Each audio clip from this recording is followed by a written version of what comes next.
அம்மா குருவி அதோட குழந்தைய தேடிட்டு இருந்துச்சான். அம்மா சொன்னதையும் கேட்காம தனியாக காட்டுக்குள்ளே விளையாட போன குழந்தை தொலைஞ்சு போயிடுச்சான். பக்கத்தில் இருந்த வண்ணத்து பூச்சியை பார்த்து அம்மா குருவி கேட்டுச்சான், என் குழந்தைய பார்த்தீங்களான்னு. அதுக்கு வண்ணத்து பூச்சி, நான் பார்க்கல, நீங்கள் வேணால் பக்கத்து காட்டில் போய் பாருங்கன்னு சொல்லிச்சான். அப்படியான்னு சொல்லிட்டு அம்மா குருவி சோகமாக போச்சுதான். பக்கத்து காட்டில் போய் இப்போ பார்ப்போன்னு சொல்லி அம்மா குருவி புறப்பட்டுச்சான். பக்கத்து காட்டுக்கு வந்து பார்த்துச்சான். ஒரு கோழி குஞ்சு நின்றுச்சான். அதை பார்த்து கேட்டுச்சான், என் குழந்தைய பார்த்தியா அப்படின்னு. அதுக்கு அந்த கோழி குஞ்சு சொல்லிச்சான், நான் பார்க்கல, எங்கள் அம்மாவிட்ட வேணால் கேட்டு பாருங்கள், அவங்களுக்கு தெரியும் அப்படின்னு சொல்லிச்சான். உடனே அது அம்மாவை பார்க்க அம்மா குருவி போச்சுதான். அங்கே போய் அவங்க அம்மாவை பார்த்து கேட்டுச்சான், என் குழந்தைய நீங்கள் பார்த்தீங்களான்னு சொல்லிச்சான். அதுக்கு அம்மா கோழி, ஆமாம் நான் பார்த்தேன், இப்போ தான் அணில் அண்ணன்ட்ட பேசிகிட்டு இருந்தா அப்படின்னு சொல்லிச்சான்.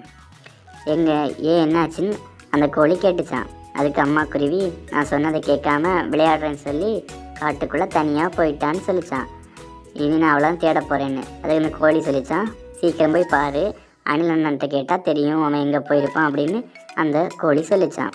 அம்மா குருவியும் சரி நான் போய் பார்க்குறேன், அணில் அண்ணன்ட்ட போய் கேட்குறேன் அப்படின்னு சொல்லிட்டு புறப்பட்டுச்சான். அணில் அண்ணனை பார்க்க அம்மா குருவி கிளம்புச்சு. அங்கே போய் அணில் அண்ணனையும் பார்த்துச்சு. அணில் அண்ணன்ட்ட கேட்டுச்சான், என் குழந்தைய பார்த்தீங்களா அப்படின்னு. அதுக்கு அணில் அண்ணன், ஆமாம் நான் பார்த்தேன், பக்கத்தில் தான் இருக்கா, இப்போ தான் என்கிட்ட பேசிகிட்டு இருந்தா அப்படின்னு சொல்லிச்சான். அதுக்கு சரி அணில் அண்ணன் ரொம்ப நன்றின்னு சொல்லி அடுத்த குழந்தைய பார்க்க அம்மா குருவி கிளம்பிச்சான். அது சந்தோஷமாக கிளம்பிச்சு, என் குழந்தைய இப்போ கிடைக்க போகிறா அப்படின்னு.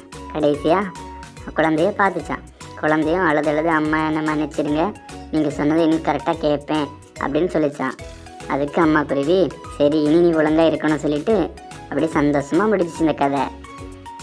என் அம்மா சொல்கிறத எப்போவுமே கேட்கணும், ஓகேவா? இதோட இந்த கதை முடியுது. அடுத்து அவங்க ஹாப்பியாக இருந்தாங்க.